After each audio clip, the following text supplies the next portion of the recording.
Hello, welcome to my channel. मैं आज आप सभी के साथ एक बहुत ही इम्पोर्टेंट टॉपिक के बारे में बात करने जा रही हूँ, जिसका नाम है autism spectrum disorder.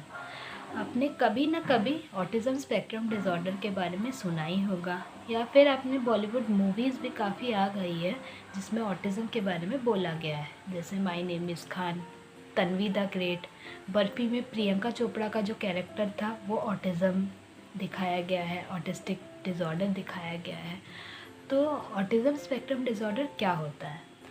Autism spectrum disorder एक तरह का सोशल कम्युनिकेशन डिज़ॉर्डर होता है, जहाँ पे एक बच्चा या फिर एक इंडिविजुअल किसी और के साथ कम्युनिकेट नहीं कर पाता या फिर सोसाइटी से मिल नहीं पाता अपने किसी बिहेवियर के कारण।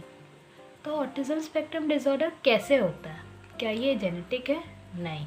क्या ये किसी बीमारी से हो सकता है? हाँ, मतलब बीमारी के इम्पैक्ट से हो सकता है, बीमारी से नहीं होता। ऑटिज़म स्पेक्ट्रम डिज़ॉर्डर प्योरली एक बिहेवियरल डिज़ॉर्डर है। बिहेवियरल इन द सेंस उसके बचपन में या फिर जिस टाइम पे उसका स्पीच और लैंग्वेज डेवलपमेंट माइलस्टोन का टाइम था, उस टाइम पे बच्चे ने बहुत ज़्यादा फ़ोन देखा हो, स्क्रीन टाइम रहा हो, या फिर उसके साथ किसी तरह का स्पीच और लैंग्वेज का स्टिमुलेशन नहीं मिला है, उसके घर पे उतनी ज़्यादा उससे बातचीत नहीं की गई हो, बच्चे के साथ उतना वर्बल नहीं हुआ हो। इस तरह के कारणों के कारण इस ऑटिज़म स्पेक्ट्रम डिज़ॉर्डर हो सकते हैं। तो आप एज अ पेरेंट क्या कर सकते हैं ताकि आपके बच्चे को ऑटिज़म स्पेक्ट्रम डिज़ॉर्डर नहीं हो? तो ऑटिज़म स्पेक्ट्रम डिज़ॉर्डर नहीं होने से पहले आप सभी को ये भी जानना पड़ेगा कि ऑटिज़म स्पेक्ट्रम डिज़ॉर्डर के सिम्टम्स क्या क्या हैं। एक बच्चा जो बहुत ही ज़्यादा चंचल है, चंचल इन द सेंस वो अपने काम को पूरा नहीं कर रहा है, या फिर मैं अगर उसे कुछ काम देती हूँ तो उस चीज़ को देख के वो भाग कर चला जाता है, एक जगह पर टिक के बैठता नहीं है, उसकी आई कांटेक्ट बहुत ही ज़्यादा कम है, वो आपको अपनी बातों को या फिर अपने नीड्स को समझा नहीं पा रहा है, उसे क्या चाहिए वो बता नहीं पा रहा है, उसकी रिसेप्शन और एक्सप्रेसिव लैंग्वेज जो है एज है वो बहुत ही ज़्यादा डीले है, या फिर कह सकते हैं वो आपकी बातों को समझ नहीं रहा है या फिर अपनी बातों को समझा नहीं पा रहा है।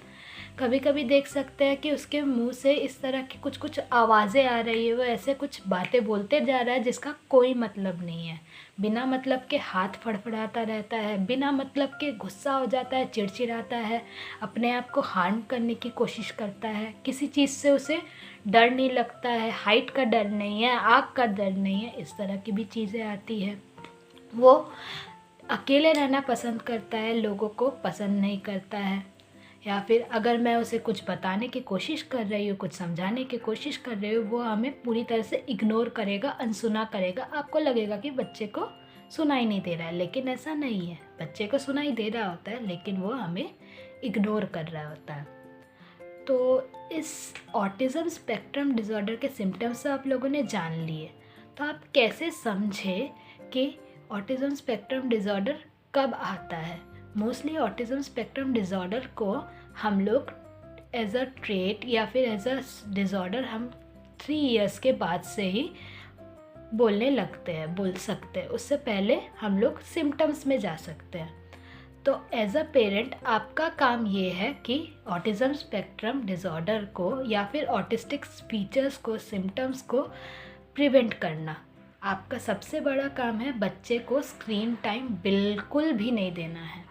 Screen time in the sense ऐसा नहीं है कि हम फ़ोन दिखा ही नहीं सकते। फ़ोन दिखाने का एक डेंजरस इम्पैक्ट ये है, बच्चा जब फ़ोन देखता है वो अपनी दूसरी दुनिया में चला जाता है, वो कम्युनिकेट करना भूल जाता है, उसे समझ में ही नहीं आता कि मुझे बात करने की ज़रूरत है, वो कुछ ना कुछ अपने दिमाग में सोचता रहता है।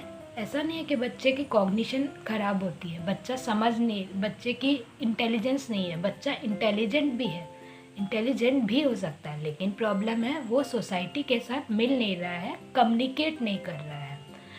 आपको बच्चे के साथ जितना हो सके बात करना है, स्पीच और लैंग्वेज का स्टिमुलेशन देखना है, उसको दूसरे लोगों से मिलने देना है, उसको और ज़्यादा इंडिपेंडेंट बनाना है, उसे अपने खुद से काम करने देना पड़ेगा। इंडिया में आजकल ऑटिज़म का बहुत ज़्यादा प्रिवेलेंस बढ़ गया है।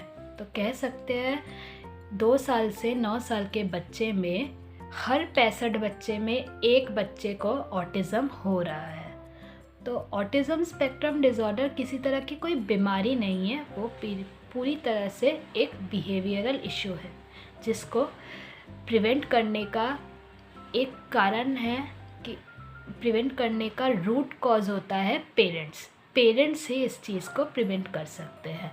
बच्चे के साथ जितना हो सके कम्युनिकेट करवाइए। और इस तरह के अगर आपको सिम्टम्स दिखे, जैसे रिसेप्शन लैंग्वेज डिले होना, एक्सप्रेसिव लैंग्वेज डिले होना, मतलब वो अपनी बात को समझा नहीं पा रहा है, या फिर आपकी बातों को समझ नहीं रहा है, या फिर सोसाइटी के साथ जो रूल्स है उसको फील नहीं कर पा रहा है, उस चीज़ का जब डिले होता है तब आप सभी को साइकोलॉजिस्ट को दिखाना चाहिए, पीडियाट्रिशियन को दिखाना चाहिए और एक स्पीच थेरेपिस्ट को दिखाना चाहिए फॉर फर्दर इंटरवेंशन।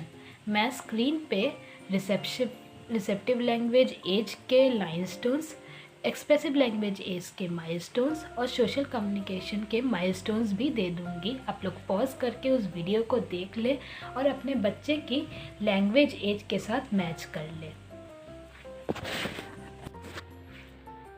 तो एज अ स्पीच थेरेपिस्ट मैं आप सभी को यही एडवाइस करने चाहती हूँ कि आप अपने बच्चे के साथ जितना हो सके टाइम स्पेंड करें। अगर आप वर्किंग हैं तो जिस टाइम पे आप लोग रहते हैं बच्चे के साथ एक क्वालिटी टाइम स्पेंड करें। अगर फादर और मदर दोनों ही वर्किंग हैं, आपने किसी आया को रखा है तो आया को भी ये सारी चीज़ें समझा दें कि बिना मतलब के बच्चे को फ़ोन नहीं दिखाना है। अगर आप लगता है कि बच्चे को इन्वॉल्व करना है तो आप डिफरेंट टाइप्स के गेम्स दीजिए, और अगर हो सके तो आप उसे बहुत तरह के सॉन्ग सुना सकते हैं। सॉन्ग इन द सेंस अच्छे पोएम सुना सकते हैं। एक बहुत ही इम्पॉर्टेंट टिप जो मैं देना चाहती हूँ सभी पेरेंट्स को, हर एक एज के पेरेंट्स को जो होता है, कि अपने बच्चे को किसी भी चीज़ के लिए अकेला मत छोड़िए। कि वो अगर किसी चीज़ को लेके देख रहा है, वो कोई गेम खेल रहा है या फिर फ़ोन देख रहा है, तो उसके साथ साथ आप बोलिए, उसे बताइए कि ये क्या है, ये क्या है, इस तरह का कलर क्या है। उसके साथ जितना हो सके कन्वर्सेशन कीजिए और उसके लिए स्पीच एंड लैंग्वेज का स्टिमुलेशन बढ़ाइए।